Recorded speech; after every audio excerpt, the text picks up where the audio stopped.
Welcome to Global Connections on ThinkTech Hawaii. I'm your host, Jay Fidell.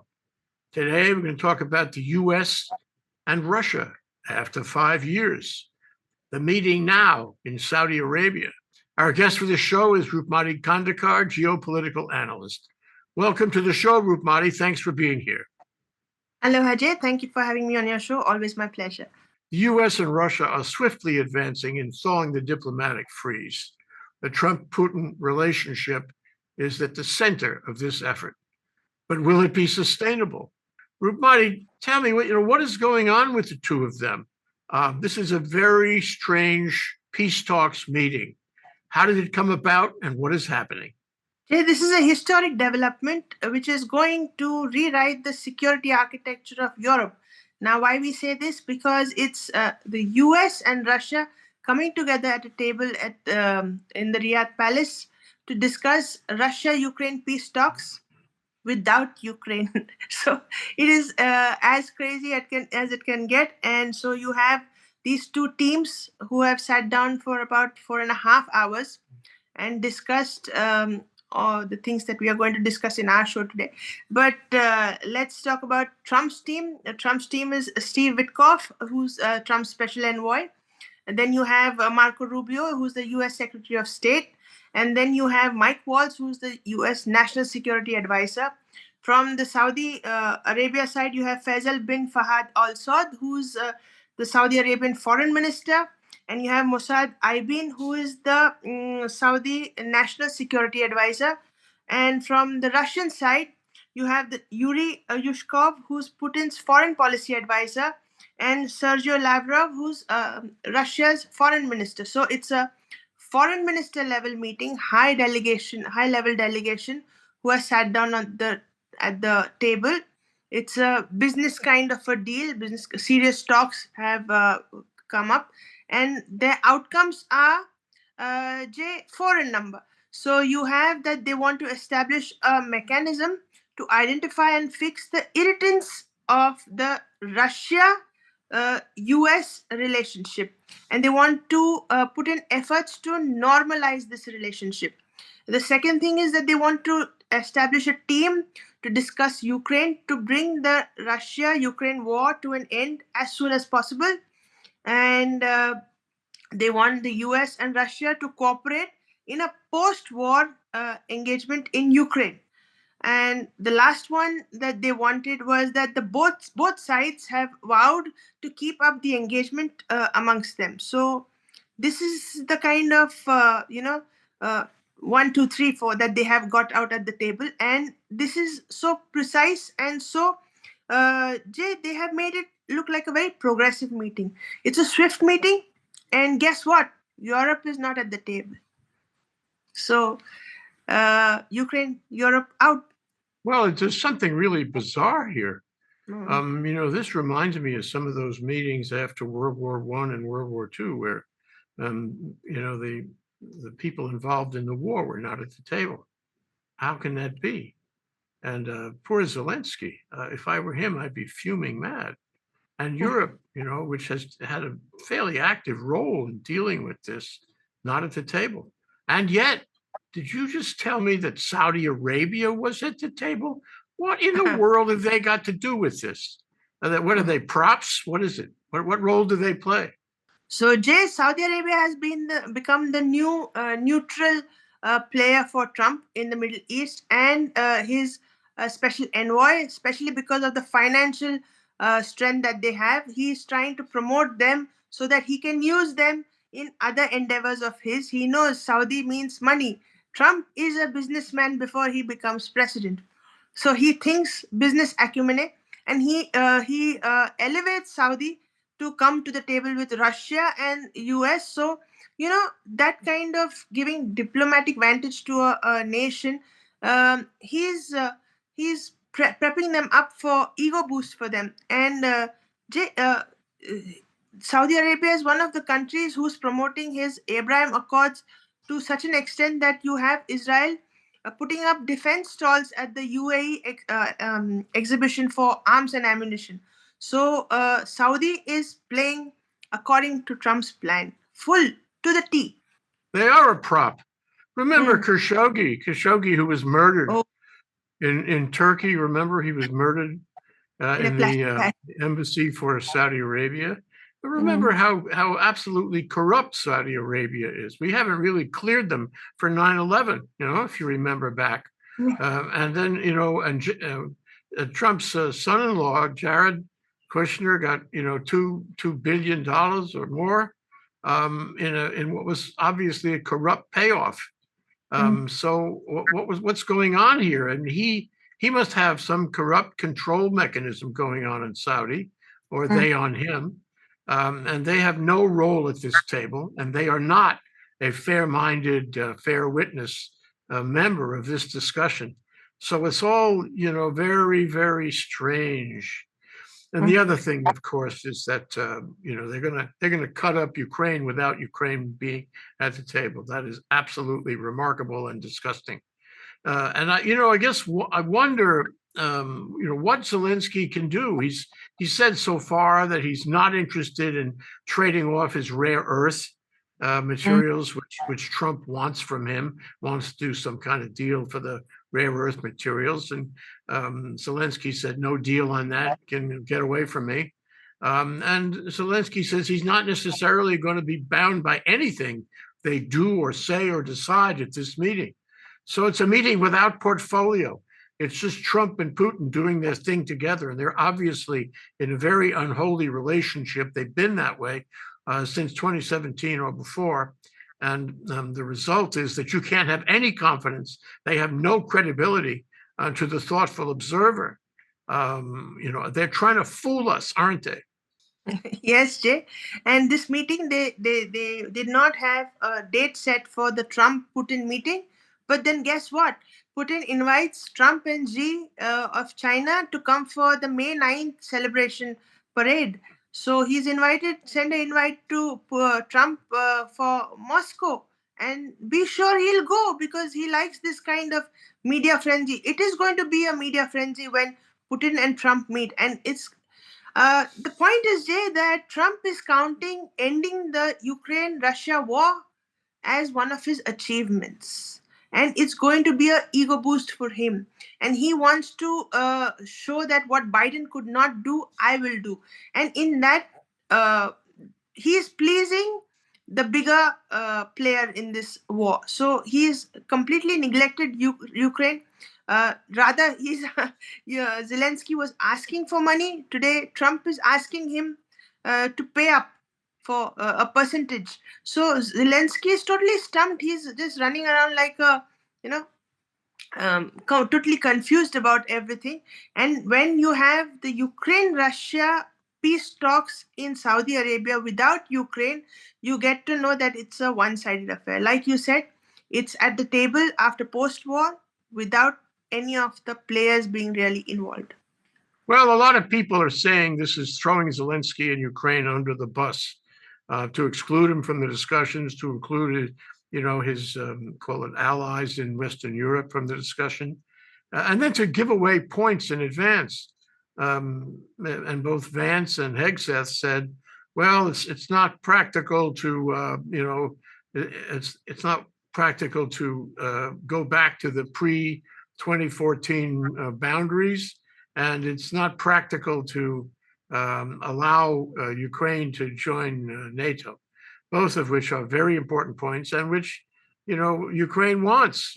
Those are Ukraine's terms. But these guys, without talking to Ukraine, did I say that? Without talking to Ukraine, they gave away these critical negotiation points in advance of the meeting. So it's very hard to see how Ukraine's position on either of those points can be expressed at that meeting or included in any kind of settlement agreement. The settlement agreement will be worse than those 2 points for Ukraine. It is throwing him under the bus. Your thoughts on that?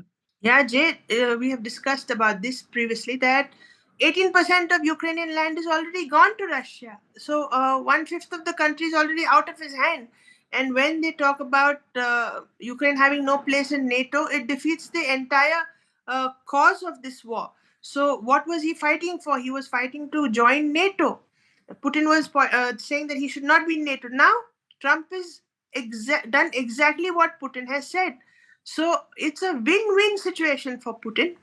There is no loss for Putin. And you see that when the foreign minister Lavrov comes and he gives a press conference.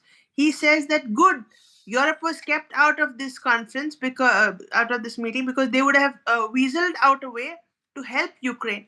So they are very happy with this kind of an arrangement.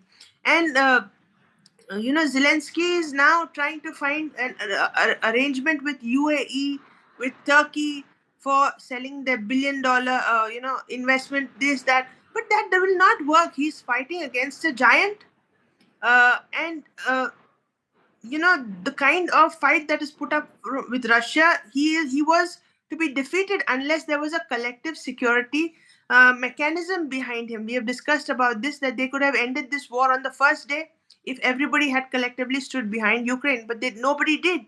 The world just sits and watches. We've seen that day in and day out. So for Zelensky, he's out in the open, and you have two people targeting him. So he's running a very losing chase there. The important thing is to connect the dots on this. And the dots are that Joe Biden really didn't help Zelensky very much. He didn't provide those planes until way late. He didn't provide enough money, enough weapons until way late, if at all. And he made it clear that there were going to be no boots on the ground. And the same thing with Western Europe. Western Europe was cowed by Biden. They didn't want to do any more than Biden wanted to do, and Biden stopped them from giving certain weapons to Ukraine and using those weapons inside of Russia. So he was strapped from the beginning. And then you get Trump, and Trump says, "I don't like Ukraine. I don't want Ukraine. I'm mad at Ukraine. I'm not going to help Ukraine. I'm going to settle this war on day one by giving it away." And I was telling you, I think this is all vengeance, because Zelensky did not go along with him in the first impeachment, and he turned Trump in for having tried that quid pro quo agreement back in 2017. And I'm sure that Trump is getting even with him now. That's his vengeance thing. So what you have is Biden didn't do enough. Western Europe didn't do enough, isn't doing enough even now. They're not really together on supporting Ukraine even now. Some countries will say, "Well, we'll provide a peacekeeping force," and other countries are saying, "No, we're not going to give you boots on the ground." And so the whole thing is in a kind of weird, declining stasis, where Ukraine has no real options and nobody to help it. And I would thank Trump for all of that. He has wrecked Ukraine. And at the end of this discussion, I'm pretty sure, I'm willing to make you a side bet, Roopmati, that Ukraine will lose territory, will lose leverage, and will be a target for Russia going forward, as will a lot of those other countries in the Baltics and the Balkans. This is all part of Putin's plan. In fact, I would say that Trump is part of Putin's plan. He's wrecking Europe. But your thoughts about how this is going to play out? They're going to have these discussions, and the Saudis will be there, and they'll occupy, the first 27 stories in the media around the world by what they say, making pronouncements and running Ukraine and Western Europe down. How is this going to play out? Jay, no odds bet that will be, because we know what is going to happen.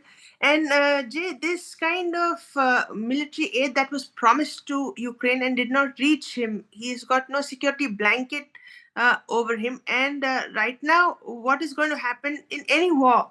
We've always seen that post-war reconstruction is very important. Now, this man doesn't have any financing left for his war time itself. So what will happen about post-war Ukraine? It's going, fast, swiftly towards being a failed state, Jay. And that is going to be a problem for Europe. Europe does not understand the urgency of this problem, because we know the frontier was Ukraine. Now the next is going to be the next state. Putin's aggression is not going to be limited to Ukraine. It was never limited to Crimea. It was never limited to Georgia. It was never limited to any other place. It is getting the greater Soviet Union back together. So that has a larger plan, and that includes something up to the Thames. It's not going to be lesser than that. So Europe underestimates the urgency of this problem. And now with Trump at the helm of affairs, Jay, when you have NATO being underwhelmed, you have European leaders, scampering for a security umbrella of their own. They know in the need of the hour, they can be one of Ukraine. So each one is trying to up their defense funding spending. They're trying to bring in bilateral strategic partnerships. All this is on the rise, Jay, because we saw Europe used to enjoy a security umbrella under NATO with a fervor. There was no unlimited access to a security blanket. You don't need to have a defense budget. You don't need to have a black budget. You don't need to have any kind of those things. So this is now going to bring urgency in Europe. And if they fail to understand that, they're going down the same road as Ukraine. Nobody helped Ukraine. They're having a meeting in Paris. Yes. Interesting. It's the same venue as the AI meeting was last week. So having a meeting, and the European leaders are meeting to try to figure out how to do security arrangements without the United States. But they have a problem, as always. They have a problem. The EU has a problem. And for that matter, NATO has a problem in agreeing on things. So they're really not together, in my observation, on making some sort of concerted effort in dealing with the combination of Trump and Putin. So let's assume for a minute, okay, that this proceeds in the way that we believe it will. That is, Ukraine goes under the bus. There's no money to rebuild Ukraine. Russia doesn't have any money. The U.S. is not going to put any money into it. The oligarchs will get all our money, and they'll get tax breaks and the like, right? And I think that Trump will probably put a higher priority on rebuilding Gaza after he moves all the Palestinians out, because he's still pounding on that crazy plan of his. So I guess my question to you is, what happens? I see a Europe that is in gross decline economically. I see, as you said, Ukraine would be a failed state, bombed out buildings everywhere, no institutions, no government really, except maybe a puppet government that Putin sets up, because that's what he does. He always does that. And it's going to be a different landscape entirely. Well, in your view, what is it going to look like from France to Poland? What's it going to look like? Hey, we've always discussed Europe to be on the brink of decline because they have been very lethargic in their approach towards economics, towards politics, towards defense, towards geopolitics. And they have a lot of bickering. And the great powers, when we talk about G10 and G8, none of those countries are in the top 8 economies. They're not. They're falling behind in that slot. So you don't have them as the European great powers, the colonial powers. The sun has set on the empire. So nothing of that sort. They don't have the caliber to play geopolitics at that level. Collectively, they do not have unity. That makes a big difference. Individually, they are weak players, but collectively also, we expected when the European Union was formed to come up as a formidable bloc in international geopolitics, and they did not. They failed on that because they could not agree to they have problems with the transparency of their borders, everything, and so that falls short of being a collective bloc. Then you have the problem of immigration coming in, and how they are just having a problem culturally, because Europe we like as a cultural hub. European culture is unique, was. So now you have an invasion of immigrants who are going to bring in their own culture, destroy the cultural unity of that country. So of that entire region.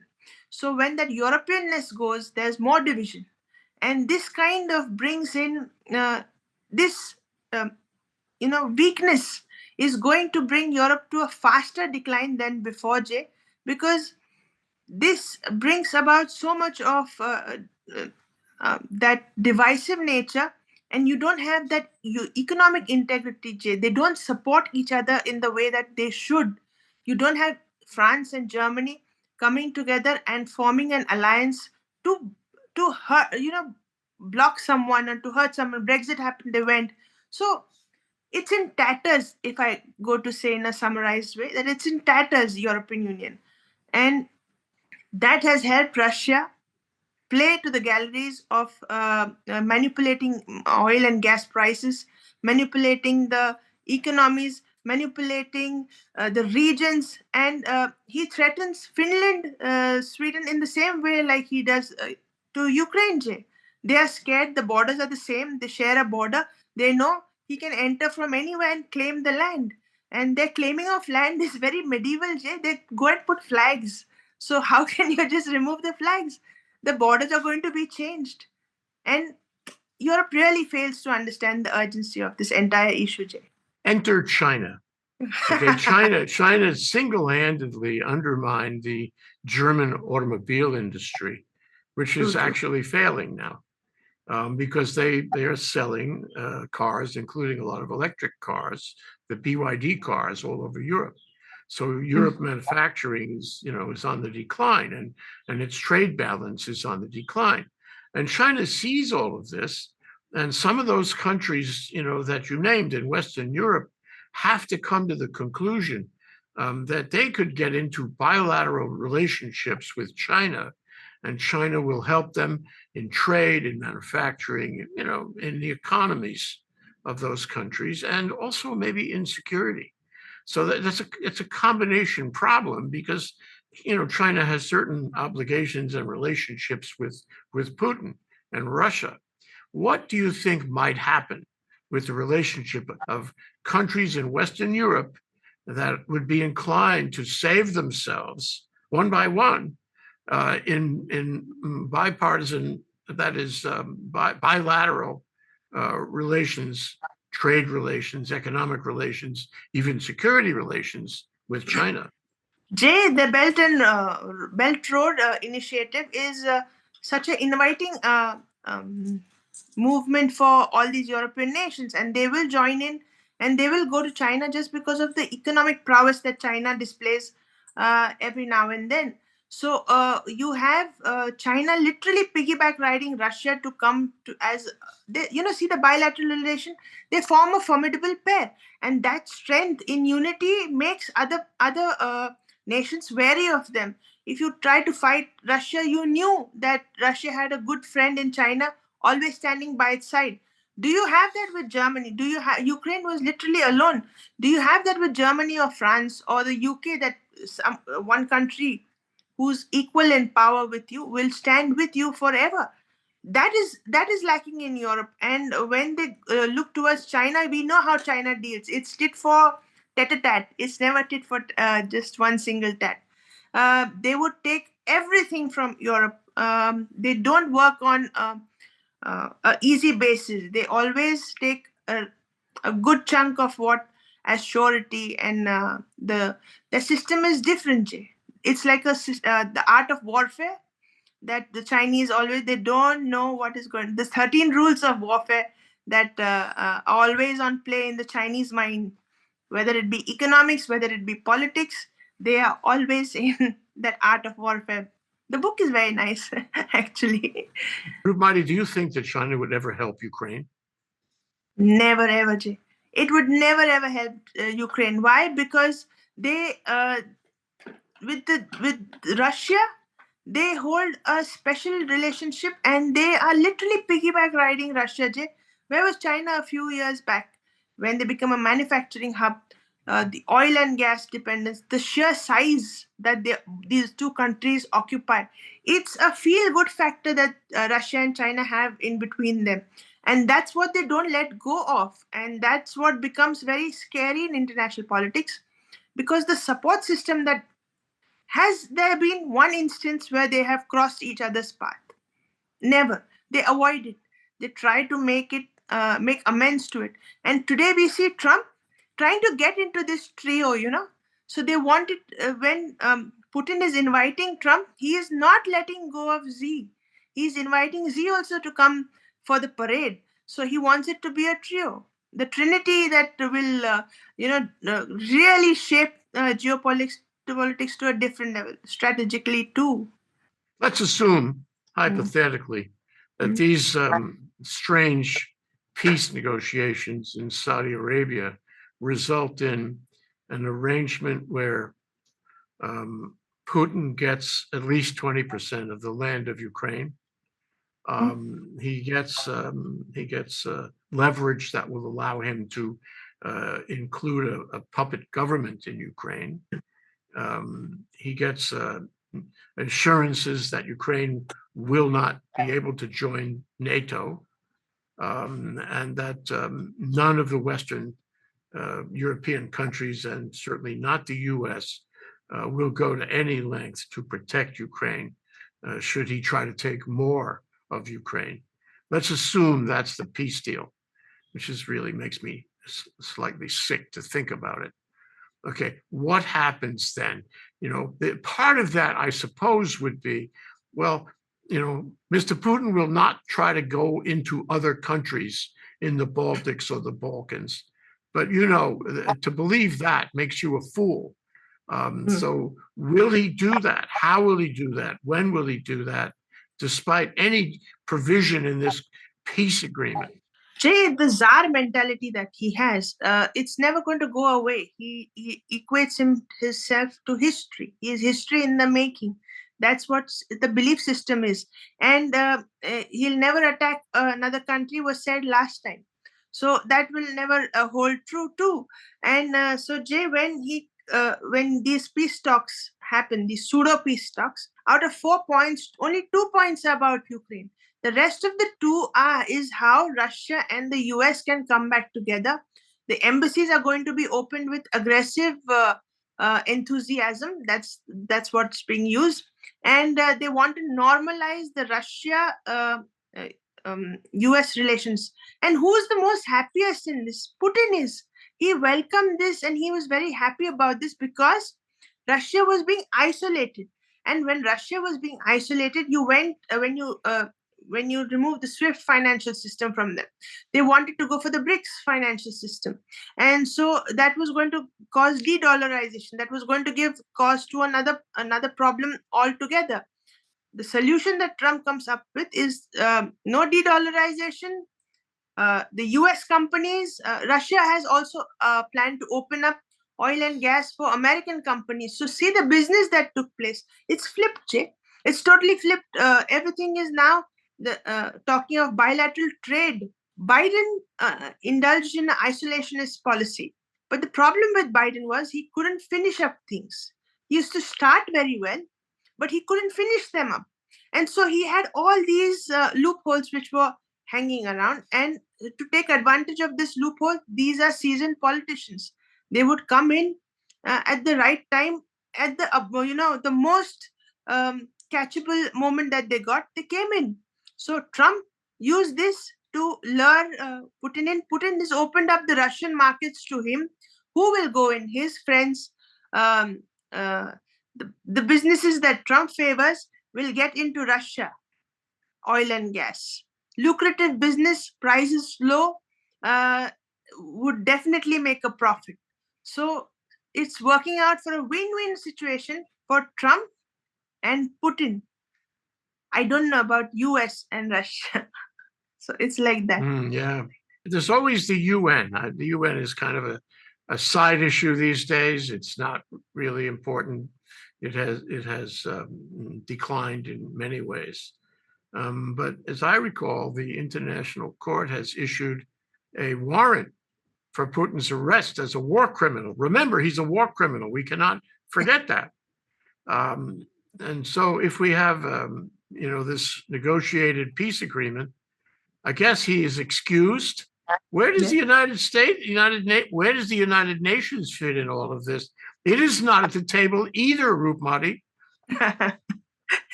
We can have a series over this about the ineffectiveness.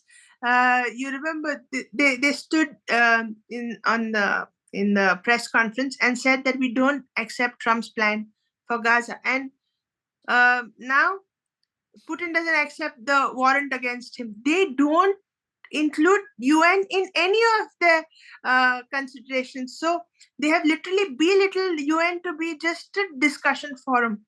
And that has, it's the only intergovernmental organization in the world.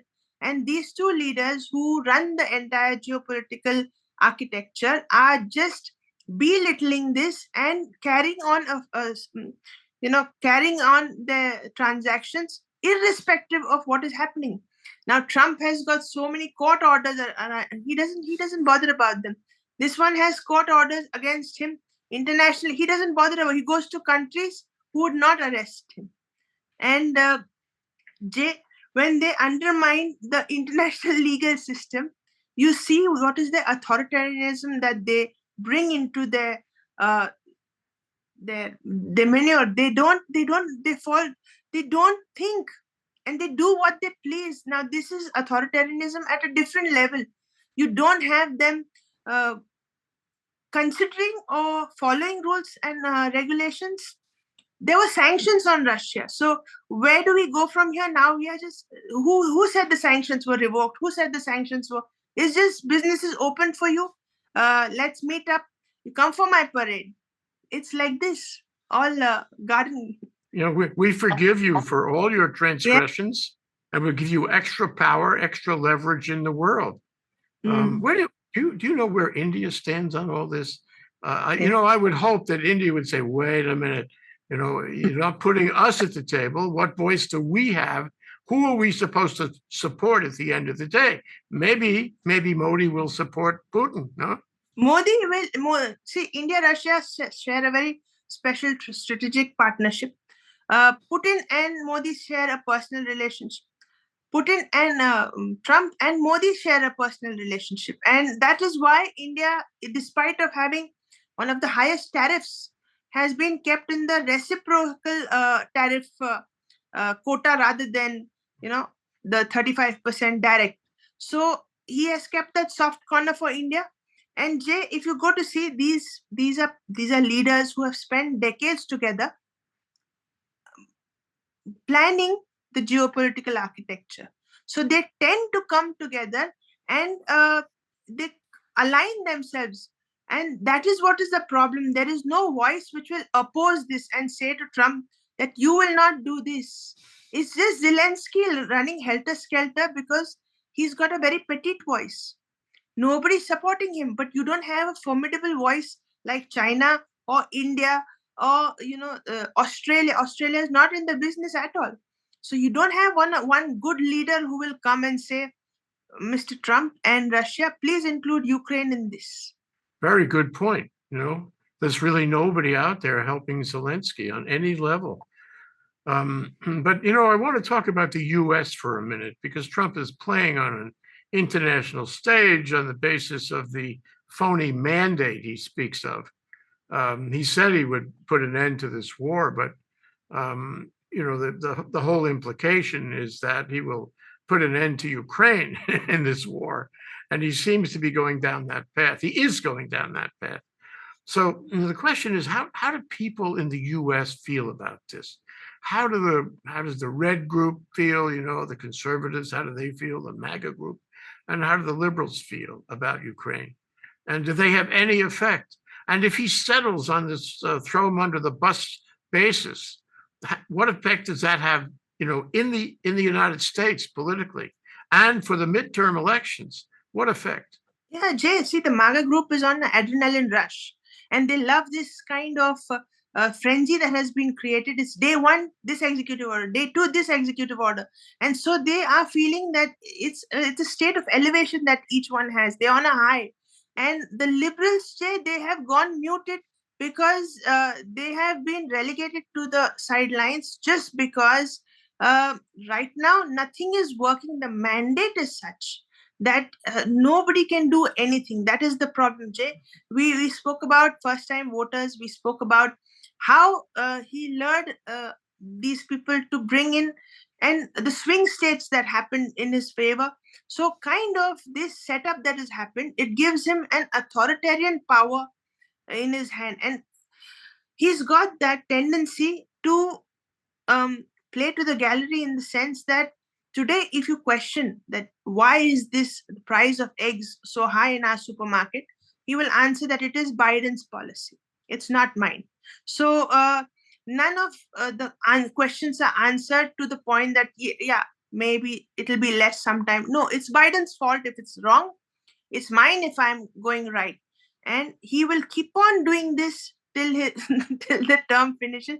And midterm elections, Jay, it's too soon to bring a change in this excessive mandate that he's got. By hook or crook that he's got, it's an excessive mandate in his favor, Jay. It strikes me that there's always a quid pro quo underneath for Trump. He has this, quiet style where he does not reveal all the terms of the agreement. So even if we find hypothetically the agreement is along the lines that I projected, I suggest there will be other terms, and one of them, who knows, we'll never find out. One of them might be, Vladimir, I need your help on executing my plan for removing the Palestinians from Gaza. I want your support on that. You don't have to go public on it, but let's have an understanding, just you and me as old friends, And so Putin helps him. He helps him find land. He helps him by making, statements, public statements, and rhetoric, and social media rhetoric. God knows where that goes. That's a whole other conversation. To support the notion that the Palestinians should be removed to another place, and there should be a resort area in Gaza on the Mediterranean. I think there's a fair chance that deal, side deal, if you want to call it, exists or will exist. I wonder your thoughts about that. And I wonder if you think there's any other side deals that are going to come out of this. You get the news story reports on what they agreed or didn't, and then you get the side deals, which are never reported. Your thoughts about that? Yeah, Jay, you're so right about this underhand dealings that happen. The business acumen never runs dry. And for Trump, he's keeping all these players in under his belt because he's got so many plans and these understated plans that you talk about. Definitely, he's going to use Putin in the Middle East. And today, I think Egypt drew up an alternative plan of how they plan to reinstate Palestine in Palestinians in Gaza, and I'm sure they're going to present it in Saudi Arabia at their meeting. And Saudi Arabia is now, by elevating them to being a party at the US-Russia talks, he gives them that elevation that you are my person, and you please do as I say. So Saudi is definitely going to be inclined towards Trump, and that kind of strategizing that Trump does, it's that you are my friend and your enemy is my enemy, or your friend is my friend. That kind of thing that he brings on the table, it's really kindergarten politics that he plays, but he plays it to the maximum, Jay. And that's where he is dangerous, because these mandates that these decisions that he makes are on the fervor of this mandate that he's got. He thinks he can do anything and everything. The line that he said that he would end the Ukraine-Russia war on his first day in office, he was not joking. They're just going on the table and sitting, Russia and US. There was such a diplomatic freeze between these two countries, and he thought them in a matter of moments. I mean, it is a stunning decision today. It's a historic decision today, because you have US imposing huge sanctions on Russia. Russia cannot do business anywhere in the world. And today, Russia talks of opening up the markets to US. So it's a kind of complete flip on Biden's strategy. And Trump is taking the credit for this. That is very wrong in that. Well, there's another thing too. He's got the Elon Musk problem and closing down the government. It's kind of another way of doing an insurrection. He's changing the country. He's becoming a dictator. He's ending our democracy and our federal government, attacking the press and the First Amendment and the Constitution, doing all of that. And this thing, which is going to occupy a good part of the geography in every newspaper in the world, every media in the world, is a huge distraction from the damage he's doing at home.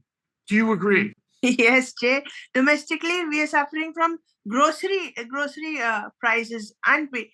It's difficult to understand the cost of living rising so fast and so swiftly and without any reason. But every person has been conditioned in their mind to believe that it is the fault of the previous administration. And Jay, it is something like how your social media is censored and which sites you're allowed to see and which sites you're not allowed to see in authoritarian countries. The same thing is happening in over here.